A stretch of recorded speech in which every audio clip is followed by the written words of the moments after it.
Why is it so hard to do the little things that would improve my life? The way that our minds are designed is our minds are designed to stop you at all costs from doing anything that might hurt you. There are so many people in the world, and you know, you may be watching this right now, and you have these incredible ideas, and what you think is missing is motivation. And that's not true. Because the way that our minds are wired, and the fact about human beings, is that we are not designed to do things that are uncomfortable or scary or difficult. Our brains are designed to protect us from those things because our brains are trying to keep us alive. And in order to change, in order to build a business, in order to be the best parent, the best spouse, to do all those things that you know you want to do with your life, with your work, with your dreams, you're going to have to do things that are difficult, uncertain, or scary, which sets up this problem for all of us. The one thing we have in this world is we can't control the events, but we can choose what to focus on, we can choose what things mean, and we can choose what to do. Those three choices, those three decisions really control our life.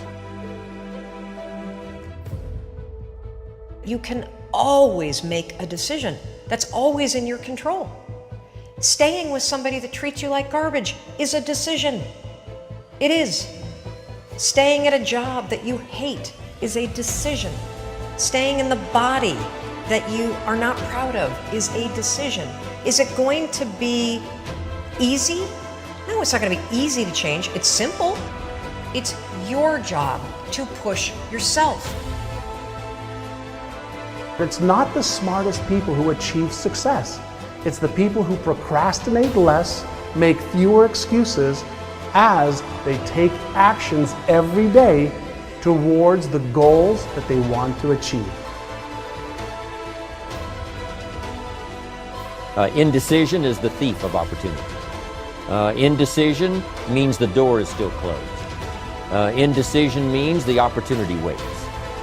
Indecision means what could be is postponed or may never be. If you want to be successful at anything in life, never leave the sight of setting a goal without doing something that commits you to fulfillment. The next morning, the alarm goes off, and I pretended NASA was there. It's the stupidest story. I literally went 5, 4, 3, 2, 1. I counted out loud, and then I stood up.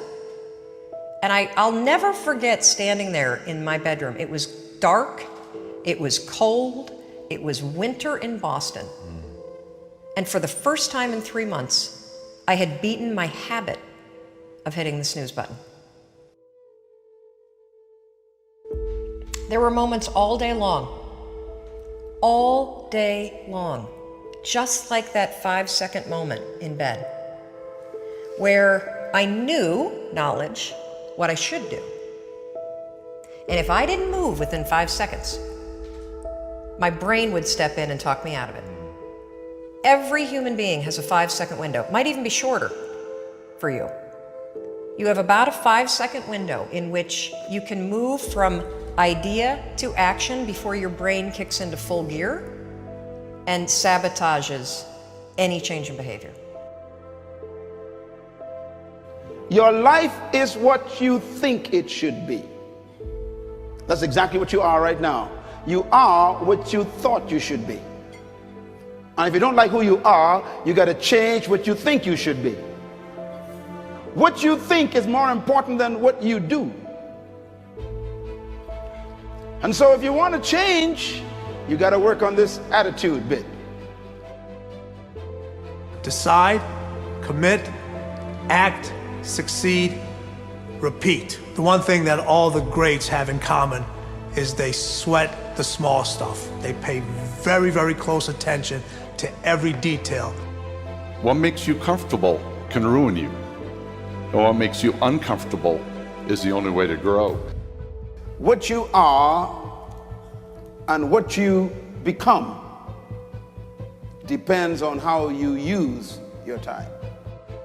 The billionaire and the beggar both have 24 hours every day. The old and the young, the black and the white, the Indian and the Asian are all given the same amount of time every day.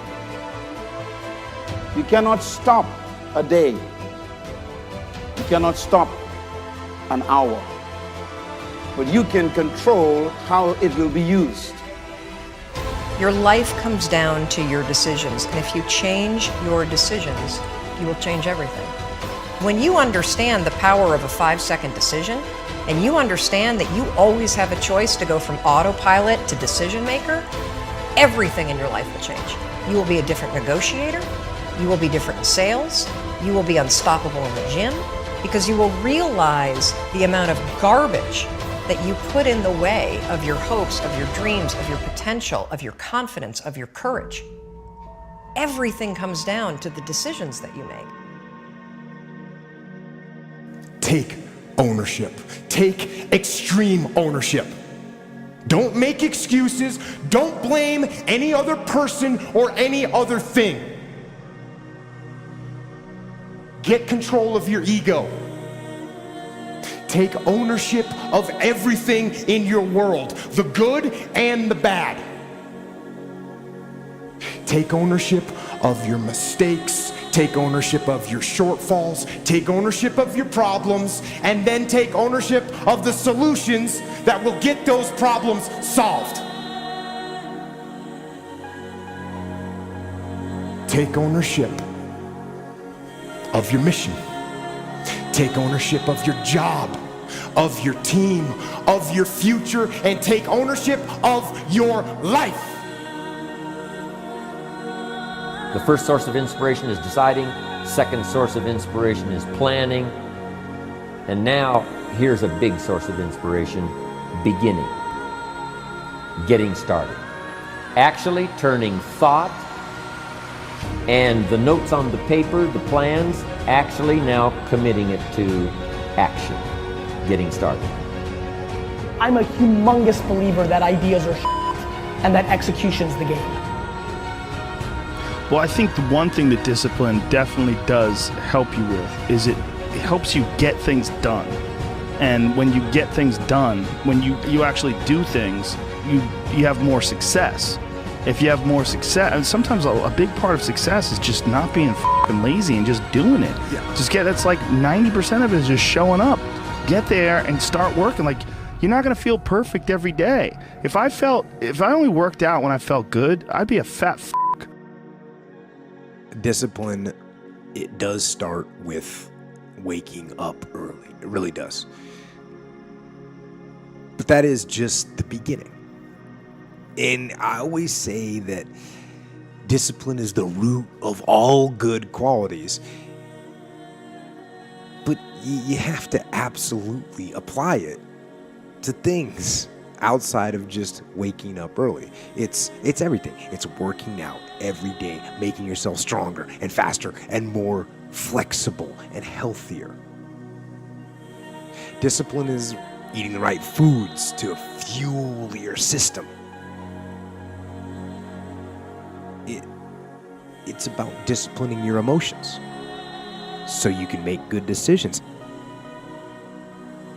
Doing the tasks that you don't necessarily want to do, but that you know will help you. The thing about self-discipline is that it is necessary for everything you do in your life. You have to be self-disciplined. Discipline is not punishment. It's not.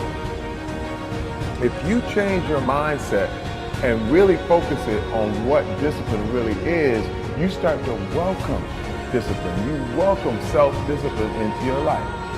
You people have to know you, not because, oh, he's a good salesman. Oh, he's a good this. Oh, he's an artist. People need to know you for one major thing first. He works. He produces. The guy's there every day. The guy's pushing and shoving. Because the truth is, no matter how good your ideas are, how good your art is, or how good your skill set is, If you're not working, man, if you're not vibrating at a frequency that people say, my God, how does that guy do all that? If you're not vibrating at that rate, if you're not working at that level, you're not going to make it.